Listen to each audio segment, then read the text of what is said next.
स्वागत है। खबरें शुरू करें उससे पहले नजर डालते हैं आज की हेडलाइंस पर। नीमच के जीरन में 22 वर्षीय युवक ने अज्ञात कारणों के चलते फांसी लगाकर जीवन लीला समाप्त कर ली। मध्य प्रदेश बजट 2026 को लेकर तपोभूमि स्थित भाजपा कार्यालय में विस्तृत पत्रकार वार्ता आयोजित। नीमच में देर रात डीजे बजाना पड़ा भारी, कैंट पुलिस ने की जब्ती और गिरफ्तारी।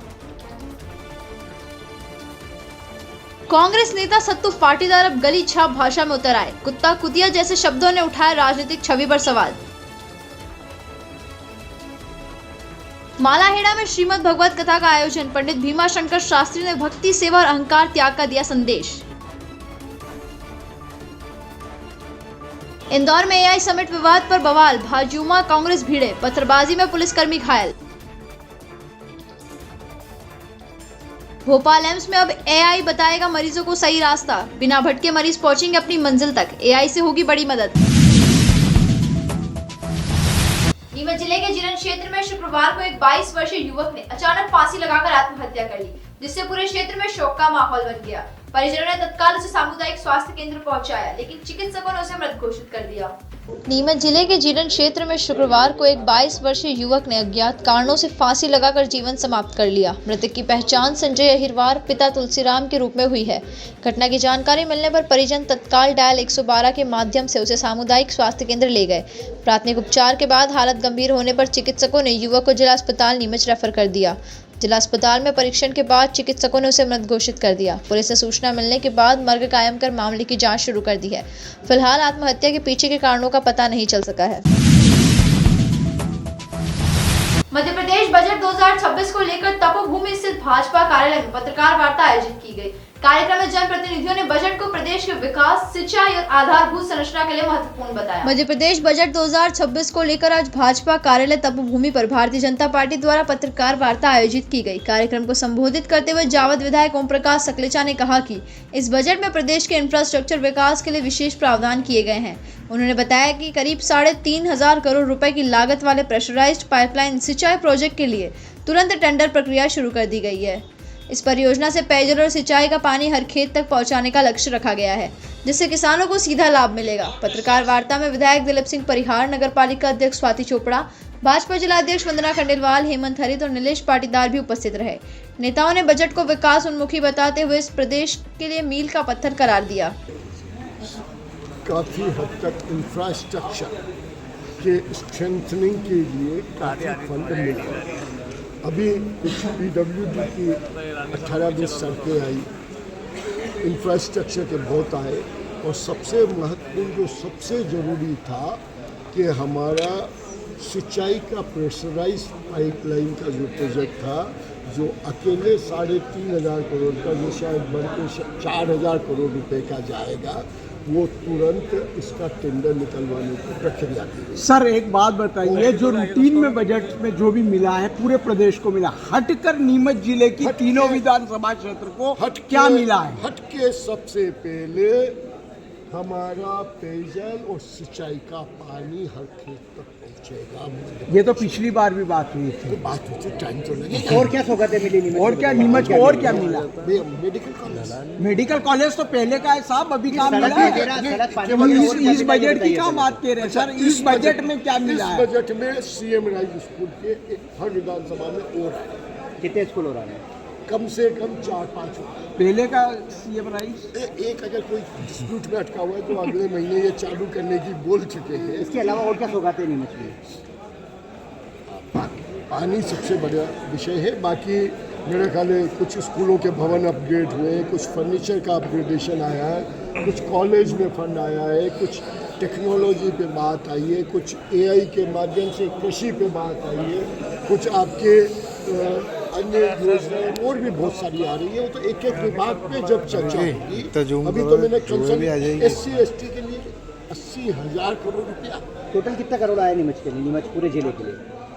अलग कैलकुलेशन नहीं करा गया, टाइम लगेगा ना, क्योंकि पहली बार ये बजट हमको भी पेपर पे नहीं मिला सर, टेबलेट पे मिला। सर टेबलेट पे मिलने के कारण उसका सबका आंकड़ा अलग अलग करके एक एक विभाग का एनालिसिस। कल रात को 10 बजे तक तो विधानसभा चली, सुबह 4 बजे पहुंचे, 6 बजे से वापस। सर, पिछले बजट में जो घोषणाएं हुई थी, क्या आप मानते हैं कि उस पर अमल हुआ है? किस हद तक? बिल्कुल, मैं 90% मार्क्स दूंगा। नीमच में ध्वनि प्रदूषण नियमों की अनदेखी करना एक शादी आयोजक को भारी पड़ गया। प्रशासन की स्पष्ट चेतावनी के बावजूद देर रात तेज आवाज में डीजे बजाने पर कैंट पुलिस ने त्वरित कार्रवाई करते हुए उपकरण जब्त किए और 2 लोगों को गिरफ्तार कर लिया। प्रशासन की सख्त चेतावनी के बावजूद देर रात डीजे बजाना आयोजकों को महंगा पड़ गया। थाना नीमच कैंट पुलिस ने कार्रवाई करते हुए मौके से डीजे सिस्टम जब्त कर 2 लोगों को गिरफ्तार कर लिया। थाना प्रभारी नीलेश अवस्थी ने पूर्व में होटल संचालकों और कार्यक्रम आयोजकों की बैठक लेकर स्पष्ट किया था कि रात 10 बजे के बाद डीजे और लाउडस्पीकर पूरी तरह प्रतिबंधित रहेंगे। इसके बावजूद शास्त्री नगर में एक विवाह समारोह के दौरान तेज आवाज में संगीत बजाया जा रहा था, जिससे आसपास के रहवासियों को परेशानी हुई। सूचना मिलते ही पुलिस टीम मौके पर पहुंची और कोलाहल अधिनियम के तहत रात करीब 11:30 बजे विजेश पुत्र राजाराम बावरी और नरेंद्र पुत्र शंकरलाल बावरी को गिरफ्तार किया। वाहन व डीजे उपकरण भी जब्त किए गए। कलेक्टर हिमांशु चंद्रा द्वारा जारी निर्देशों के पालन में यह कार्रवाई की गई। पुलिस ने नागरिकों से अवैध गतिविधियों की सूचना डायल 112 पर देने की अपील की है। समय समय पर जिला प्रशासन और राज्य सरकार द्वारा और माननीय सुप्रीम कोर्ट द्वारा इस संबंध में डीजे संचालकों के लिए दिशा निर्देश जारी किए जा रहे हैं और इसी कार्यक्रम में जो है थाना स्तर पर भी सभी डीजे संचालकों की मीटिंग ली गई थी और जितने भी ये जो गार्डन हैं, होटल हैं, इनकी भी थाने पे मीटिंग ली गई थी। सभी को नोटिस भी दिए गए थे और इनको इस बात से अवगत कराया गया था कि चूंकि परीक्षा का समय चल रहा है और डीजे जो है किसी भी हालत में 10 बजे के बाद बर्दाश्त नहीं किया जाएगा। कल कंट्रोल रूम के माध्यम से सूचना प्राप्त हुई थी कि किसी शादी समारोह में डीजे जो है बजाया जा रहा है और जिससे जो है व्यवधान हो रहा है पढ़ाई में, और उस संदर्भ में टीम भेजी गई थी और डीजे को लाकर थाने पर जब्त किया गया है। सर, कहाँ से लाए डीजे और कौन जब्त किए सर? जी, ये डीजे जो है शास्त्री नगर से लेके आए हैं, एक शादी समारोह में ये था और इसमें विजेश पिता राजाराम और नरेंद्र पिता शंकरलाल इनको लेके आए। किस प्रकार की कार्रवाई? इन पर कोलाहल अधिनियम और जो है 223 BNS के अंतर्गत कार्रवाई की।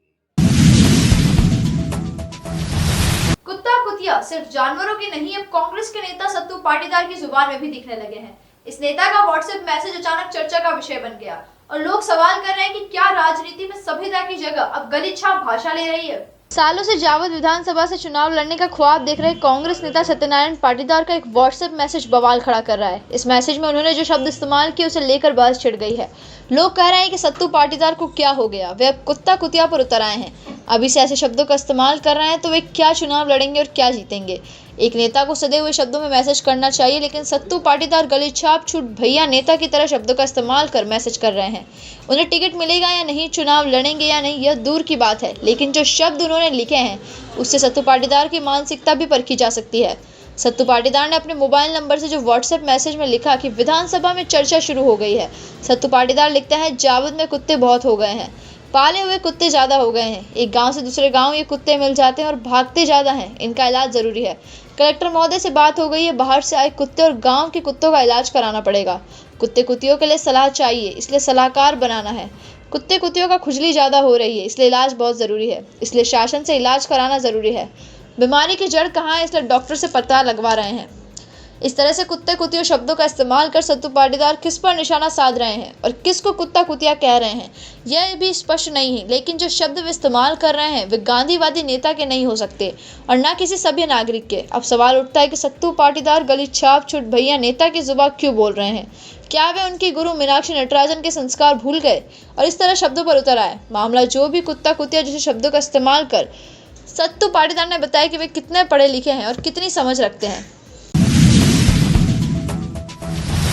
इंदौर जाने की आवश्यकता नहीं। ग्यारोदर मल्टी स्पेशलिटी हॉस्पिटल नीमच में उपलब्ध है।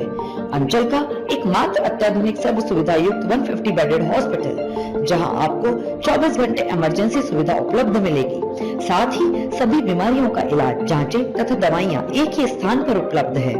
20 स्पेशलिस्ट डॉक्टर की विशाल व अनुभवी टीम के साथ उपलब्ध सेवाएं, अस्थि रोग, शिशु रोग, महिला एवं प्रसूति रोग, लेजर सर्जरी, न्यूरो एवं स्पाइन सर्जरी, यूरोलॉजी, जनरल एवं लेप्रोस्कोपी सर्जरी, क्रिटिकल केयर एवं ट्रॉमा मुख कैंसर रोग, जनरल मेडिसिन, फिजियोथेरेपी। इसके अतिरिक्त 15 बेडेड अत्याधुनिक मशीनों युक्त ICU, ultra modern 7 bedded dialysis unit, 10 bed नवजात शिशु and ICU, 4 modular operation theatre, अत्याधुनिक लैब एवं रेडियोलॉजी विभाग, सर्व सुविधा युक्त वार्ड एवं प्राइवेट रूम, 24 घंटे एम्बुलेंस सुविधा।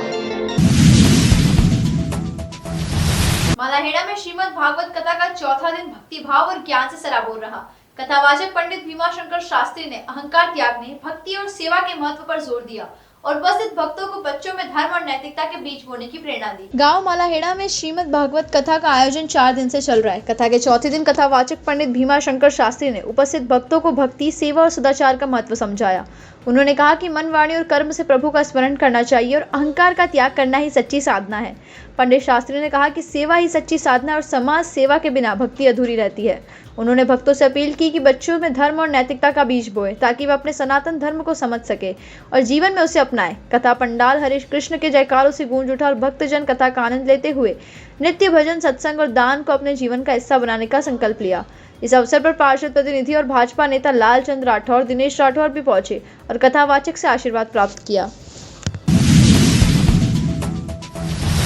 दिल्ली के भारत मंडपम में हुए इंडिया एआई इम्पैक्ट समिट 2026 का विवाद अब मध्य प्रदेश की सड़कों पर सियासी टकराव में बदल गया है। शर्टलेस प्रदर्शन को लेकर भड़की राजनीति के बीच प्रदेश के कई शहरों में प्रदर्शन, पुतला दहन और झड़पें हुई, जिनमें इंदौर सबसे ज्यादा सुलगता नजर आया। दिल्ली में हुए इंडिया एआई इम्पैक्ट समिट 2026 का सियासी ताप अब मध्य प्रदेश की सड़कों पर भड़क उठा है। राजधानी दिल्ली के भारत मंडपम में हुए शर्टलेस प्रदर्शन के बाद शनिवार को प्रदेश भर में भारतीय जनता युवा मोर्चा ने कांग्रेस कार्यालयों का घेराव किया। सबसे ज्यादा बवाल इंदौर में हुआ, जहां प्रदर्शन हिंसक झड़प में बदल गया। भाजयुमो कार्यकर्ता जब गांधी भवन पहुंचे तो पहले से मौजूद कांग्रेस कार्यकर्ताओं से उनकी तीखी भिड़ंत हो गई। देखते ही देखते पत्थर, पानी की बोतलें, तेल की थैलियां और यहां तक कि संतरे और टमाटर भी चलने लगे। उपद्रव के दौरान सुरक्षा में तैनात सब इंस्पेक्टर आरएस बघेल के सीने पर बड़ा पत्थर लगा, जिससे वे घायल हो गए। उन्हें तुरंत निजी अस्पताल में भर्ती कराया गया। हालत काबू में बाहर होते देख पुलिस ने बैरिकेड्स पार कर रही भीड़ पर वाटर कैनन चलाया, तब जाकर स्थिति संभली। भोपाल में भी सैकड़ों कार्यकर्ताओं ने कांग्रेस दफ्तर की ओर कूच किया, लेकिन भारी बैरिकेडिंग्स के कारण वे आगे नहीं बढ़ सके। ग्वालियर में भाजयुमो ने रैली निकालकर कांग्रेस नेता राहुल गांधी का पुतला दहन किया और कांग्रेस पर अंतर्राष्ट्रीय मंच पर देश की छवि खराब करने का आरोप लगाया। दरअसल शुक्रवार को एआई समिट के दौरान यूथ कांग्रेस कार्यकर्ताओं ने अर्धनग्न होकर पीएम मोदी के खिलाफ नारे लगाए थे। बीजेपी इसे राष्ट्र विरोधी बता रही है, जबकि कांग्रेस बेरोजगारी और डेटा सुरक्षा के मुद्दे उठा रही है। इंदौर पुलिस ने साफ किया कि पत्थरबाजी करने वालों की पहचान सीसीटीवी से की जा रही है और दोषियों पर सख्त कार्रवाई होगी। फिलहाल प्रमुख शहरों में कांग्रेस कार्यालयों के बाहर भारी पुलिस बल तैनात है। भोपाल एम्स में मरीज और उनके परिजन रास्ता भूलने की परेशानी से मुक्त हो सकते हैं। बड़े कैंपस और एक जैसे बिल्डिंग्स के बीच रास्ता ढूंढना अक्सर मुश्किल होता था, लेकिन अब एआई मोबाइल पर सीधे बताएगा कि कार्डियोलॉजी, एमआरआई या डॉक्टर के रूम तक कैसे पहुंचना है। मरीज और उनके परिजन बिना भटके आसानी से अपनी मंजिल तक पहुंच सकेंगे। भोपाल एम्स अब देश का पहला ऐसा अस्पताल बनने जा रहा है जहां एआई मरीजों और उनके परिजनों को अस्पताल के भीतर सही रास्ता दिखाएगा। रोजाना 10,000 से ज्यादा लोग यहां इलाज, जांच और परामर्श के लिए आते हैं, लेकिन एक जैसी इमारतों और बड़े कैंपस के कारण अक्सर लोग भटक जाते हैं।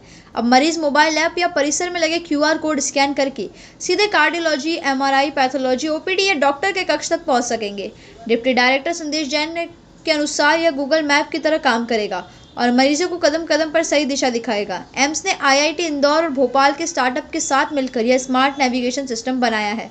अस्पताल के अंदर जहां जीपीएस सटीक काम नहीं करता, वहां हर 15 मिनट पर रिले सिस्टम लगाया जाएगा ताकि मोबाइल सही दिशा बता सके।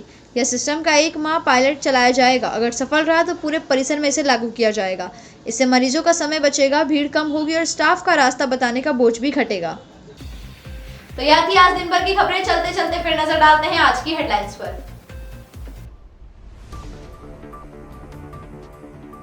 नीमच के जीरन में 22 वर्षीय युवक ने अज्ञात कारणों के चलते फांसी लगाकर जीवन लीला समाप्त कर ली।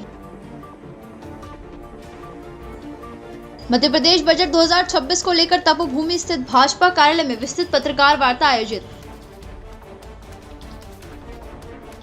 नीमच में देर रात डीजे बजाना पड़ा भारी, कैंट पुलिस ने की जब्ती और गिरफ्तारी। कांग्रेस नेता सत्तू पाटीदार अब गली छाप भाषा में उतर आए। कुत्ता कुतिया जैसे शब्दों ने उठाया राजनीतिक छवि पर सवाल। मालाहेड़ा में श्रीमद् भगवत कथा का आयोजन, पंडित भीमा शंकर शास्त्री ने भक्ति, सेवा और अहंकार त्याग का दिया संदेश। इंदौर में एआई समिट विवाद पर बवाल, भाजयुमो कांग्रेस भिड़े, पत्थरबाजी में पुलिसकर्मी घायल। भोपाल एम्स में अब एआई बताएगा मरीजों को सही रास्ता, बिना भटके मरीज पहुंचेंगे अपनी मंजिल तक, एआई से होगी बड़ी मदद। तो इजाजत दीजिए तन्वी लखेरा को और आप देखते रहे नीमच टुडे न्यूज।